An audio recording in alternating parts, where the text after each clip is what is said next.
Bonjour à tous et bienvenue dans ce premier cours de mécanique de la partie temps, mouvement et évolution. Et dans cette vidéo, nous allons nous intéresser à ce qu'on appelle la cinématique. Alors, la cinématique, eh bien, c'est tout simplement en fait l'étude du mouvement. Donc, dans cette partie, nous allons mettre en place tous les outils qui vont nous permettre de décrire un mouvement. Alors, si l'on prend un exemple de mouvement qui est un peu complexe, comme celui-ci, nous voyons, on peut décrire en fait le mouvement de plusieurs points. Alors nous, dans cette partie-là, on va se contenter d'étudier le mouvement d'un seul point, celui qui va avoir le mouvement le plus simple, ici, celui qui est rectiligne, le mouvement qui a une trajectoire rectiligne. Donc ce sera ce qu'on appelle donc le centre de gravité ou le centre d'inertie du système. Donc dans un premier temps, quand on commence une étude de mouvement, on va fixer le système étudié. Donc dans ce cas-là, le système étudié, c'est l'objet mobile, mais que l'on va ramener à son centre de gravité. Dans un deuxième temps, on va fixer ce que l'on appelle un référentiel. Donc voilà deux vidéos qui filment en fait le mouvement d'un même objet, mais de deux points de vue différents. Donc vous voyez bien qu'effectivement, lorsqu'on va décrire le mouvement de la fusée, il va falloir qu'on fixe dans un premier temps le point par rapport auquel on va décrire ce mouvement. Et donc c'est ce qu'on va appeler le référentiel. Exemple d'un parachutiste qui tombe, ici le mouvement est vu donc depuis la Terre. Donc lorsque le point de vue par rapport auquel on va décrire le mouvement, lorsque ce point de vue est le sol, eh bien c'est ce qu'on va appeler un référentiel terrestre. Alors ce sera le cas pour la plupart des mouvements que l'on va étudier. Donc un référentiel est constitué d'un point fixe qui ne va pas évoluer au cours de l'étude du mouvement et d'un système de trois axes qui vont nous permettre donc justement la description du mouvement dans l'espace. Lorsque l'on va étudier le mouvement d'objets qui ont lieu à la surface de la Terre, évidemment, le référentiel le plus simple, celui qu'on va choisir, c'est le référentiel terrestre. Mais ce n'est pas le cas pour l'étude de tous les mouvements. Prenons l'exemple ici du mouvement de la Lune autour de la Terre. Si on prend comme référentiel la surface de la Terre, ça va être beaucoup plus compliqué. Donc, dans ce cas-là, il est beaucoup plus simple de prendre comme référence le centre de la Terre. Et dans ce cas-là, c'est ce qu'on est dans un référentiel que l'on va appeler géocentrique. De la même façon, lorsqu'on va étudier le mouvement de la Terre autour du Soleil, le point de vue le plus simple à prendre, c'est le centre du Soleil. Et donc, nous serons dans ce cas-là dans un référentiel que l'on va appeler un référentiel héliocentrique. Alors, une fois qu'on a fixé notre référentiel, qui est constitué donc d'un repère, avec un point fixe, donc on a fixé l'origine du repère sur ce point fixe, O, et puis le repère qui est constitué des trois axes qui vont décrire l'espace, donc qui est porté donc, par les trois vecteurs, donc I, J et K. Bien, une fois qu'on a fixé donc ce référentiel, on va pouvoir s'intéresser donc à la position donc, de l'objet qui est en mouvement. Alors pour décrire la position de cet objet en mouvement, on va utiliser ce qu'on appelle le vecteur position, donc c'est le vecteur OA. Donc ce vecteur OA, il va se décomposer dans notre paire comme étant la somme donc, des composantes suivant les trois vecteurs de la base du repère. Donc les composantes du vecteur seront X, Y, Z. Bon, ça je pense que vous avez l'habitude de le faire. Alors, la position du point A va certainement évoluer au cours du mouvement. Donc, il va falloir rendre compte de cette évolution de la position au cours du mouvement. Et effectivement, donc, le vecteur OA va être modifié. Et le moyen que l'on va avoir pour indiquer les modifications du vecteur OA au cours du mouvement, c'est ce qu'on appelle le vecteur vitesse. Donc en fait, ce vecteur vitesse va nous donner les variations du vecteur OA, du vecteur position, dans le temps. Donc ce vecteur v, on va le définir comme étant la variation du vecteur OA sur un intervalle de temps. Donc cet intervalle de temps, on va le noter t après moins t avant. Et la variation du vecteur OA, donc ça sera OA après moins OA avant. Ce qui fait qu'on peut aussi l'écrire delta OA sur delta t. Donc la variation du vecteur OA sur un intervalle de temps delta t. Alors si on tend à réduire le plus possible l'intervalle de temps, à le faire tendre vers l'infiniment petit, on va modifier un petit peu les notations et au lieu de mettre des deltas, on va mettre des petits d. Donc en fait, le vecteur v sera d de OA sur dt. Mais en fait, c'est ni plus ni moins que la définition de la dérivée. Donc en fait, le vecteur v, ce vecteur vitesse, correspondra en fait à la dérivée du vecteur OA. Donc en mathématiques, on le note par un prime, et en physique, on va garder la notation d sur dt. Ce vecteur vitesse, il va pouvoir varier au cours du temps. Donc pour rendre compte de la variation de ce vecteur vitesse au cours du temps, on va définir ce qu'on appelle donc l'accélération. Donc le vecteur accélération, en fait, c'est la variation du vecteur vitesse dans le temps. Donc comme on a défini tout à l'heure le vecteur vitesse, on va définir notre vecteur accélération. Donc ce vecteur accélération, eh bien, ça sera donc le vecteur après, le vecteur vitesse après, moins le vecteur vitesse avant, sur un petit intervalle de temps. Donc un delta v sur delta t. Et de la même façon, on va tendre à réduire le plus possible cet intervalle de temps, et donc on va noter donc a qui est égal à dv sur dt. Donc c'est aussi donc la dérivée du vecteur vitesse. Voyons maintenant le cas de deux mouvements relativement simples. Donc vous pouvez constater donc, dans un premier temps que sur les deux mouvements, la trajectoire est rectiligne. Donc l'ensemble des points va former une ligne droite, donc trajectoire rectiligne. Sur le premier mouvement, eh bien, on va pouvoir déterminer donc la vitesse en différents points. On constate qu'effectivement cette vitesse est exactement la même puisque les points ont été pris à des intervalles de temps identiques et on voit bien que la distance entre les points ne varie pas. Donc dans ce cas-là, le vecteur vitesse est constant. Si le vecteur vitesse est constant, eh bien on va dire que le mouvement est rectiligne uniforme. Donc uniforme voulant dire que le vecteur vitesse est constant. Si le vecteur vitesse est constant, eh bien l'accélération sera nulle. Dans le deuxième mouvement, alors là aussi, on va représenter donc le vecteur vitesse en différents points, mais alors par contre dans ce cas-là, on voit que le vecteur vitesse va varier. Et on va pouvoir définir donc justement l'accélération. Lorsque le vecteur accélération est constant, eh bien cette fois, on va pouvoir dire que le mouvement est rectiligne et uniformément accéléré. Voyons maintenant comment on peut calculer V et A.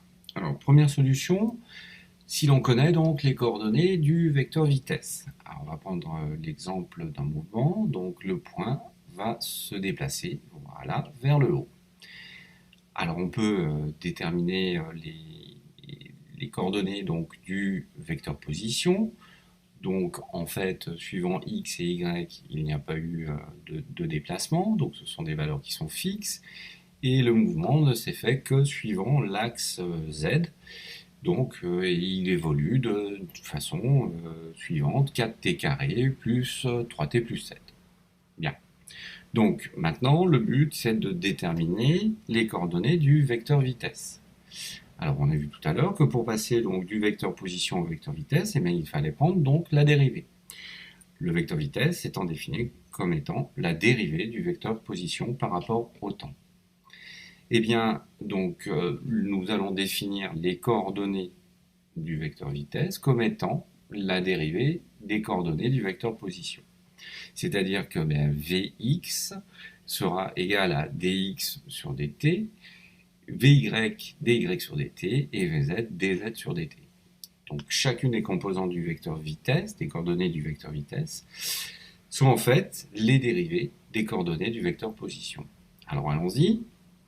Donc pour Vx, on va dériver la coordonnée donc, du vecteur position. Donc la dérivée de 5, eh bien, c'est 0. Ensuite, pour la composante suivante, y, la dérivée de 18, c'est 0 aussi. Et puis la dérivée donc suivant z, eh bien donc la dérivée de 4t carré, ce sera 8t, la dérivée de 3t plus 3 et la dérivée de 7, 0. Donc voilà, on a réussi à obtenir donc les coordonnées de notre vecteur vitesse. Maintenant, on va pouvoir obtenir les coordonnées du vecteur accélération. Donc là aussi, pour passer du vecteur vitesse au vecteur accélération, on va dériver. Donc l'accélération, c'est la dérivée du vecteur vitesse par rapport au temps. La composante suivante x, eh bien, la dérivée du vecteur de Vx, c'est 0. La dérivée de Vy, 0 aussi. Et puis la dérivée de Vz, donc dérivons, 8t, on va obtenir 8, plus 3, 0.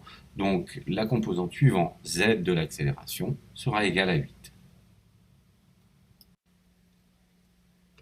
Deuxième solution, donc on ne dispose pas des coordonnées du vecteur position, mais on a l'enregistrement du mouvement. Donc on a les positions du point A à des intervalles de temps identiques. Donc cette fois, on va le faire, mais par construction graphique. Donc on va pouvoir déterminer le vecteur OA et le vecteur V, on va le déterminer graphiquement, donc avec la définition que l'on a vue tout à l'heure. Et de la même façon, le vecteur à accélération, on va pouvoir, à partir de la définition, le construire de façon graphique. Alors prenons un exemple. Voici l'enregistrement du mouvement d'un mobile.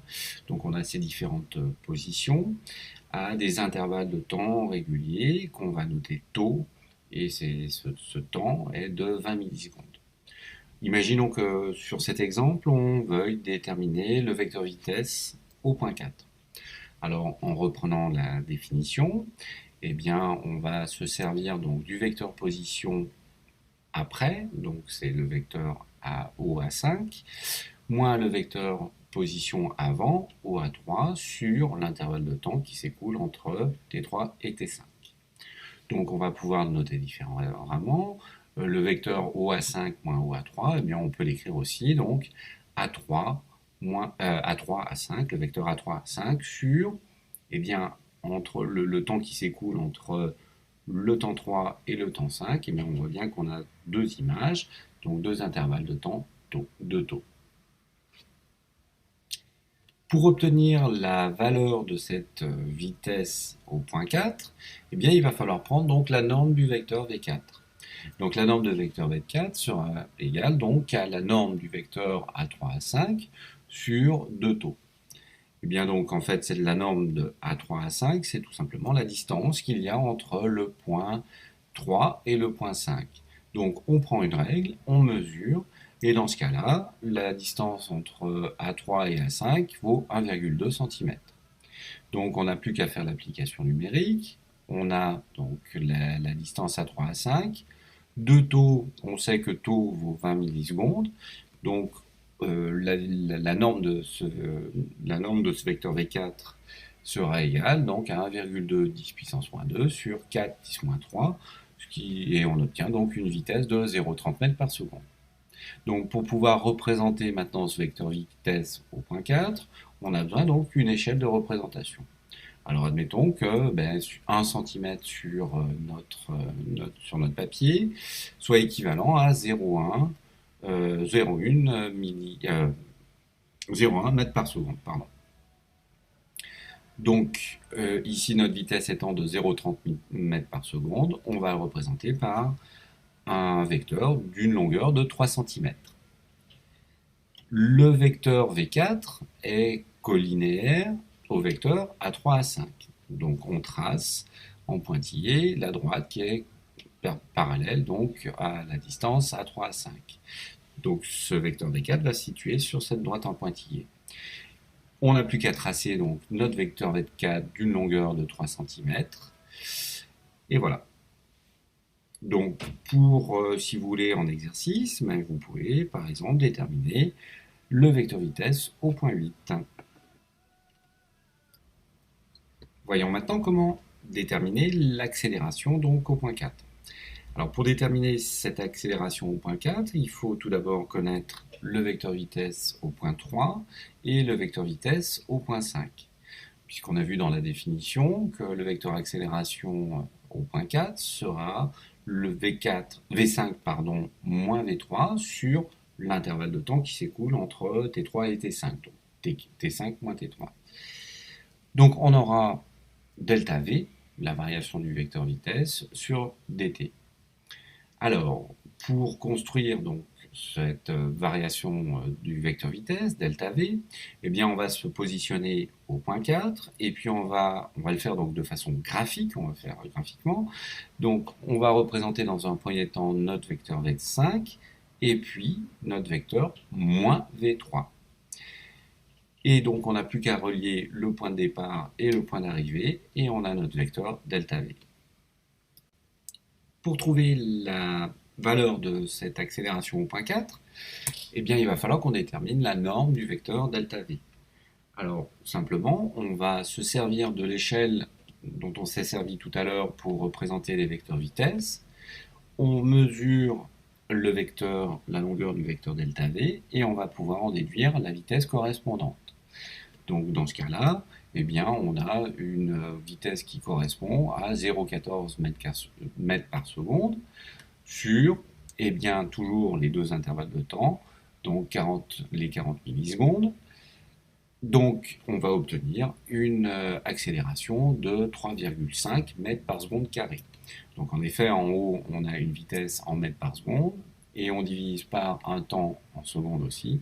Donc, l'unité est bien en mètres par seconde carré. Maintenant, pour représenter ce vecteur accélération, là aussi, il va falloir une échelle de représentation. Donc on peut choisir comme échelle 1 cm sur le papier qui correspond à 1 mètre par seconde au carré. Donc pour représenter le vecteur accélération, on voit qu'il est collinéaire au vecteur delta V. Donc on va partir du point 4. On va tracer donc un segment de 3,5 cm et on a notre vecteur accélération au point 4. Dernier point de secours, donc voyons un quatrième et dernier vecteur qui va nous permettre de décrire un mouvement. Alors imaginons deux objets en mouvement, un camion et un papillon, qui évoluent à la même vitesse, exactement la même vitesse. Alors on peut imaginer qu'effectivement le mouvement du camion et du papillon ne seront pas tout à fait les mêmes, puisque en fait ils vont avoir des masses différentes. Donc pour arrêter un camion et pour arrêter un papillon, effectivement il ne va pas falloir exercer les mêmes forces par exemple sur le camion ou sur le papillon. Donc on va introduire une nouvelle grandeur qu'on va appeler la quantité de mouvement. Cette quantité de mouvement, on la note P, et elle va dépendre de la vitesse de l'objet, mais aussi de sa masse. Donc on voit bien dans ce cas-là que la quantité de mouvement du camion sera bien supérieure à la quantité de mouvement du papillon. Voilà, ce cours se termine. Merci, au revoir et à bientôt.